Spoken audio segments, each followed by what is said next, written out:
Welcome to Drew Tutorial. If you are new here, special welcome. In this video, I'm gonna teach you how to fix Google Chrome takes so long to load pages here in Windows.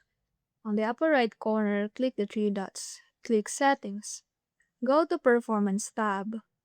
Scroll down until you see Speed. As you can see, preload pages is turned off. Turn this on.